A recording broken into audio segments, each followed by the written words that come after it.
하지만 과르딜라 감독 영향을 받았기 때문에 기본적으로 작은 선수단을 선호합니다. 즉 이강인과 같은 멀티플레이어는 시즌을 운영하는 데 큰 도움이 된다는 뜻인데요.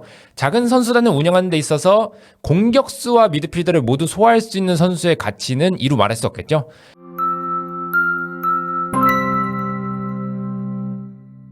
네, 안녕하세요. 볼리TV 김희준 기자입니다. 이렇게 혼자서 나오는 거는 처음인 것 같은데 이렇게 오늘 영상을 찍게 된 이유는 이강인 선수가 최근에 아스널 이적설로 지금 현재 이적 시장이 시작되지도 않았는데 뜨겁게 이제 매체를 달구고 있어서 이강인이 정말 아스널로 갈 것인가?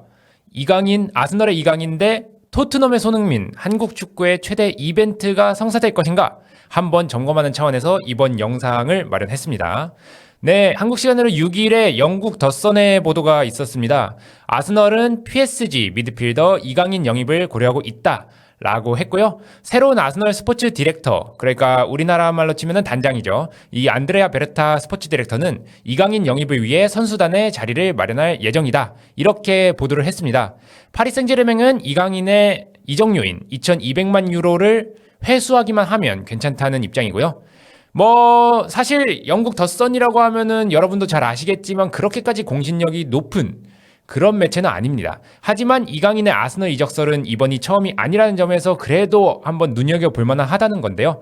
올해 1월에 스포츠 전문 매체이자 최근에 영국 축구에서 가장 공신력이 높다고 알려진 디 애슬레틱도 아스널이 이강인을 원한다고 보도한 바가 있습니다. 물론 당시에는 부카요 사카의 부상이 좀 결부된 상황이었지만 아스널의 관심이 이번이 처음이 아니다 라는 거를 알려주는 요소고요.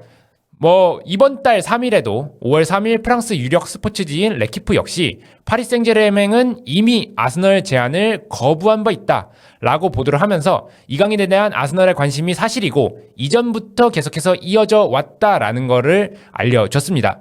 또 이강인이 이번에 이적설이 더 뜨겁게 달아오는 이유는요. 6일 자신의 공식 SNS 계정 소개란에 파리 생제르맹 소속이다 라는 것을 삭제했기 때문인데요. 마요르카에서 파리 생제르맹으로 이적한 2023년 당시에도 이강인 선수는 소속팀을 자신의 SNS 소개란에서 제거를 한 바 있습니다. 그렇기 때문에 이번에도 파리 생제르맹이 SNS 계정 소개란에서 사라지면서 이적설에 박차를 가했다라고 볼 수 있겠는데요. 그렇다면 본격적으로 이강인 이적설이 왜 퍼지고 있는지부터 시작을 해서 아스널이 이강인을 원하는 이유, 그 다음에 이강인이 현실적으로 아스널에 어울릴지를 한번 보도록 하겠습니다. 네, 방금 언급한 레키프 보도를 계속 따라가면요. 이강인이 이적설이 퍼지는 이유를 짐작할 수 있습니다. 24세 이강인은 시즌 전반기에 많이 기용됐지만 가장 큰 폭으로 위상이 하락한 선수다라고 하면서 흡이차 크바라치엘리아의 영입으로 출전 시간이 더욱 제한됐다. 라고 설명을 하고 있습니다. 또한 챔피언스 리그에 거의 출장하지 못했고 리그왕에서는 몇 차례 중요하지 않은 선발 출장을 했다라고 하면서 이강인의 중요도가 이전보다 떨어졌다라는 점을 언급했는데요. 이 말대로 이강인은 시즌 전반기에는 루이스 엔리케 감독이 애지중지하는 선수 중 한 명이었습니다. 시즌 전반기에는 브래들리 바르콜라와 유의하게 모든 대회, 모든 경기에 출장했던 선수인데요. 하지만 후반기 들어서 주전 경쟁에서 완전히 밀려났습니다. 크바라츠헬리아, 그러니까 아까 언급했던 크바라츠헬리아가 겨울 이적 시장에 영입되고 나서 이강인이 주 포지션인 오른쪽 윙어로도 성공적인 정착을 한 게 이강인의 어떤 주전 출전에 치명적인 요소로 작용을 했습니다. 네, 구체적인 수치로 보면은 이거를 잘 알 수 있는데요. 이번 시즌을 크바라첼리아의 영입 날짜인 1월 18일을 기준으로 나눠봤습니다. 나눠본 결과 리그왕에서 크바라첼리아 영입 이전에는 18경기 1070분, 그러니까 경기당 59.4분을 소화한 데 반해서요. 크바라첼리아 영입 이후에는 11경기 517분, 경기당 47분을 소화했습니다. 그러니까 한 12분 정도가 출전 시간이 줄어든 셈이고요. 챔피언스 리그에서는 더욱 심각한데요. 챔피언스 리그에서는 크바라첼리아 영입 전에 6경기에서 323분, 경기당 53.8분을 뛴 것에 비해 크바라치엘리아 영입 이후로는 5경기 139분, 경기당 27.8분에 그쳤습니다. 즉 경기당 출전 시간이 절반 정도로 줄어든 셈인데요. 출전 시간뿐만이 아니라 챔피언스 리그에서는 크바라치엘리아 영입 전에는 6경기에 전부 출전하고 선발도 3번인데 비교하면은 영입 후에는 9경기 중 5경기만 출장하고 선발도 1회에 불과했습니다. 특히 중요도가 높은 16강 이후의 출전은 리버풀과 16강 2차전에서 연장전에 돌입하자 연장 전반에 투입돼 19분을 소화한 게 전부였습니다. 즉 선발 출장은 한 번도 없었고요. 16강 이후 출전이 리버풀과 16강 2차전 한 번을 제외하고는 없었다.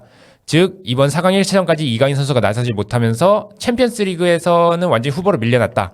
그리고 중요도가 높지 않은 경기에서만 출전 시간을 보장받고 있다라는 것을 볼 수가 있겠고요. PSG에서 입지가 줄었기 때문에 자연스럽게 이적설이 퍼져 나올 수가 있고 이전에는 맨유와 뉴캐슬 이적설이 보도가 된 바 있습니다. 하지만 이 맨유와 뉴캐슬이 아스널처럼 꾸준히 보도되던 어떤 구단은 아닌데요. 그렇기 때문에 왜 아스널이 이강인을 원하는가 이것에 대해서 분석할 필요가 있습니다. 일단 이번 더선 보도에서 나온 안드레아 베르타 스포츠 디렉터가 그 원인 중 하나라고 할 수 있겠는데요. 안드레아 베르타 스포츠 디렉터는 올해 3월 에두 가스파르 스포츠 디렉터의 후임으로 아스널에 부임을 했습니다.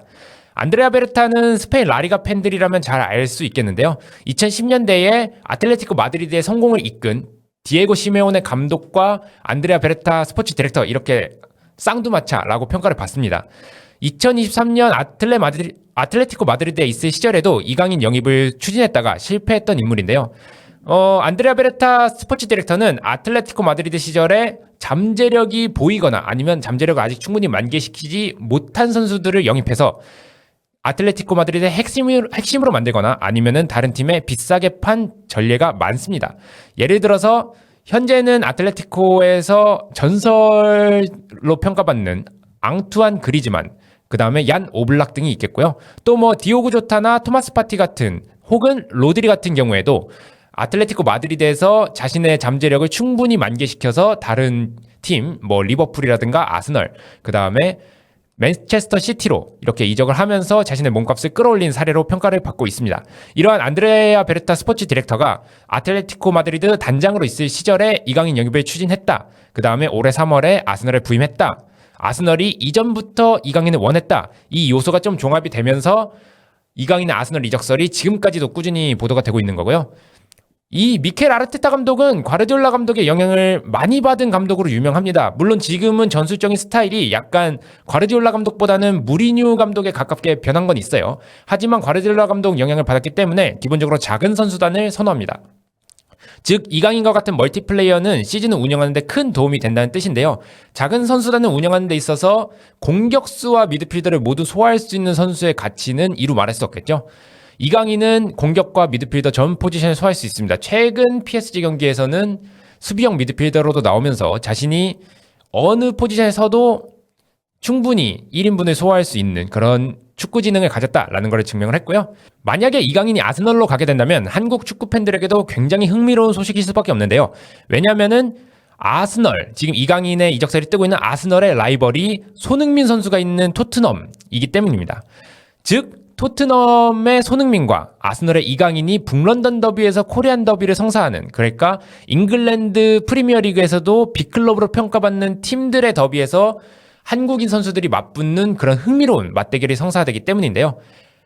게다가 이강인이 여름 이적 시장 초반에 합류할 수 있다면은 싱가포르와 홍콩을 경유하는 아스널 프리시즌에 참여가 가능할 텐데 아스널은 7월 31일에 토트넘 호스퍼와 맞대결을 펼칠 예정입니다. 즉 손흥민과의 맞대결이 프리시즌에 이루어질 수도 있다는 뜻이죠. 물론 이것은 이강인 선수가 실제로 아스널에 가고 아스널에 가는 시기가 빨라야 가능한 일입니다. 만약에 조금 늦게 된다라고 하면은 만약에 7월 30일 이전에 영입이 된다고 해도 몸 상태나 이런 것 때문에 실질적인 출전 시간은 줄어들 수밖에 없고요. 손흥민과 직접적인 맞대결이 불발될 수도 있습니다. 그렇다면 이강인 선수가 아스널에 어울릴까? 이것은 저희가 저번에 영상에서 다뤘던 이강인 선수가 맨유에 어울릴까라는 것과 같은 건데요. 결국에 PSG를 떠나는 이유가 PSG에서의 출전 시간이 충분히 보장받지 못하고 있기 때문이라면 일단 적어도 아스널의 전술적 체계에 맞아야 될 것이고 그 다음에 아스널에서 주전 경쟁을 충분히 할 만한 상황이어야 된다라는 것일 텐데 우선 아스널에서 얼마나 이강인 선수가 적응을 할 수 있느냐부터 살펴보면요. 그러니까 아스널에 어울릴까라는 질문 놓고 보면 대답은 무조건 예스입니다. 아르테타 감독은 발기술과 수비 가담이 좋고 전술 이해도가 높은 선수를 선호를 하는데요. 이강인은 기술적인 선수인 동시에 마요르카 시절에 수비 가담 능력을 크게 향상시키면서 마요르카의 에이스로 발돋움했고 PSG에 가서도 이번 시즌 전반기까지는 주전급으로 활약을 하던 선수입니다. 또한 전술 이해도도 높다고 할 수 있겠는데요. 올 시즌 전반기에 엔리케 감독의 중용을 받을 때 보면은 포지션이 오른쪽 윙어로 한정되어 있는 게 아니라 가짜 9번 스트라이커, 그 다음에 메찰라처럼 중앙 미드필더, 그 다음에 최근 경기에서는 수비형 미드필더까지 소화할 정도라는 것을 알 수 있습니다. 대표적인 예시로는 맨체스터 시티와 챔피언스 리그 페이지 경기를 들 수 있겠는데, 이날 이강인이 45분 동안, 전반 45분 동안 펄스 9, 그러니까 가짜 9번으로 출장을 하면서 맨시티의 중원을 효과적으로 제어를 했고, 이 점에 대해서 과르디올라 감독이 경기 후에 가짜 9번이 우리를 어렵게 했다. 그러니까 이강인 선수를 직접적으로 지목하진 않았지만 PSG의 전술이 성공적으로 가동이 됐다라는 것을 말하면서 간접적으로 이강인 선수에 대한 영향력을 짐작하게 하는 그런 발언들을 했을 정도입니다. 또한 아스널의 최대 강점이라고 할 수 있는 세트피스에서도 이강인이 역할을 맡을 수 있다는 것도 장점인데요. 아스널은 기본적으로 인스윙 코너킥을 합니다. 그러니까 골문 쪽으로 휘어 들어가는, 그러니까 반대발 선수가 코너킥을 구사하는 그런 코너킥을 구사하는데요. 코너킥 성공률을 높이는 방법은 정확한 킥일 수밖에 없습니다. 그런데 이강인은 파리 생제르맹에서 전담 키커를 맡을 만큼 킥에 정통한 선수입니다. 현재 아스널에서 그 오른쪽 코너킥을 전담하는 키커는 부카요 사카 혹은 마르틴 웨데고르라고 할 수 있겠는데, 만약에 왼발잡이인 이강인이 합류해서 오른쪽 코너킥을 한다면은 코너킥 상황에서 기존 키커인 부카요 사카를 더 자유롭게 혹은 더 전술적으로 활용이 가능하다는 점에서 이강인 선수가 아스널의 매력적인 매물로 다가올 수 있다라고 할 수 있겠습니다. 하지만 아스널 주전이 될 수 있을까? 이강인이 아스널에 가서 곧바로 선발로 뛸 수 있을까? 라는 질문에 대한 대답은 쉽게 할 수 없습니다. 일단 아르테타 감독은 주전 선호도가 비교적 높은 인물인데요. 이번 시즌 4-3-3 체제에서 왼쪽 윙어 정도를 제외하면 아스널 선발 명단은 고정된 수준이라고 할 수 있겠습니다. 물론 부상 변수 같은 것 때문에 전반기에 하베르츠가 뛰던 스트라이커 자리에 현재는 미켈 메리노가 주전으로 서고 있다. 이런 정도의 차이는 있는데요. 그 정도를 제외하면은 사실 부상 변수만 없다면 아르테타 감독은 계속해서 선발로 나서던 선수들을 기용하는 경향성이 강합니다. 그렇기 때문에 이게 강점이다 약점으로 평가받기도 하는데요. 그렇다면 이강인이 뛸 수 있는 자리에는 누가 뛰고 있느냐, 이게 중요할 텐데, 이강인이 선호하는 오른쪽 윙어는 성골 뉴스이자 아스널의 에이스인 부카요 사카가 건재합니다. 부상을 당하지 않는 이상은 부카요 사카가 무조건 주전으로 나오는 자리입니다. 네, 또한 중앙 미드필더 두 자리도 견고한데요. 왼쪽 중앙 미드필더는 현재 데클란 라이스, 오른쪽 중앙 미드필더는 마르틴 웨데고르가 맡고 있습니다. 데클란 라이스는 다들 아시다시피 이미 아스널 핵심 중에 핵심으로 이제 됐고요. 마르틴 웨데고르도 최근 폼과는 별개로 주장이자 경기장 안팎의 리더로서 중원에서 대체할 수 없는 선수입니다. 또 스트라이커 자리도 마찬가지로 이강인이 좀 불리하다고 할 수 있겠는데요. 스트라이커 자리에는 카이 하베르츠 혹은 미켈 메리노가 뛰고 있는데, 중요한 거는 카이 하베르츠는 193cm, 미켈 메리노는 189cm로 신장이 큽니다. 그렇기 때문에 아스널이 중요하게 여기는 세트피스, 특히 코너킥 상황에서 힘을 발휘할 수 있는 선수들인데요. 그렇기 때문에 아스널이 스트라이커 자리에 가짜 9번을 놓는다라고 하더라도 이런 카이 하베르츠나 미켈 메리노 같이 신장이 큰 선수를 포기하기는 어렵기 때문에 이강인 선수가 가짜 9번으로 뛰기 위해서는 그를 뛰어넘는 장점을 보여줘야만 하겠습니다. 현재로서의 변수는 토마스 파티의 재계약 정도인데요. 파티가 만약에 재계약을 하지 않고 떠난다면 설령 데클란 라이스와 마르틴 웨데고르가 중원에 있다고 하더라도 이강인이 충분히 설만한 자리를 확보할 수도 있습니다. 하지만 현재는 토마스 파티도 재계약에 더 가까워진 상태고요. 라리가의 수입급 수비형 미드필더인 레알 소시에다드의 마르틴 수비멘디까지 합류를 하게 된다면 중원에서도 이강인 선수가 자리를 잡기는 쉽지 않아 보입니다. 그렇기 때문에 현실적으로 현재 아스널에서 이강인이 차지할 수 있는 위치는 아스널의 준주전급 선수라고 볼 수 있는 레안드로 트로사르라고 할 수 있겠는데요. 트로사르는 확고한 주전으로 뛴 적은 없지만 왼쪽 윙어와 스트라이커로 오가면서 매 시즌 팀이 필요할 때마다 도움을 준 선수입니다. 공격 포인트 생산력도 꽤 괜찮고요. 그렇기 때문에 이강인 선수가 만약에 아스널에 합류를 한다라고 하면은 첫째로는 레안드로 트로사르처럼 준주전급으로 나와서 로테이션에서 충분한 활약을 보여야 되겠습니다. 또한 레안드로 트로사르가 공격형 미드필더에 가까운 중앙 미드필더도 소화한 전적이 있다라는 점에서 멀티플레이어적인 성향, 이게 이강인 선수와 매우 비슷하다라고 볼 수 있겠습니다. 그래서 결론을 말하자면요, 이강인은 아스널에 어울립니다. 하지만 이강인 선수가 주전으로 도약하려면 변수가 발생했을 때 선발 기회를 잡을 수 있어야 되겠습니다. 일단 뭐 후보로 나오면서 실력을 보여주는 게 가장 좋은 방법이고요. 아니면은 올 시즌에 선수단 공백을 틈타서 레프트백 주전이 된 유소년 선수인 마일스 루이스 스켈리처럼 어떤 자신이 주로 뛰는 포지션에 부상자가 발생을 했을 때 그 공백을 메우기 위해 나서서 실력을 보여준다면 아르테타 감독도 계속해서 이강인 선수를 기용할 수밖에 없는 그런 상황이 된다고 볼 수 있겠습니다.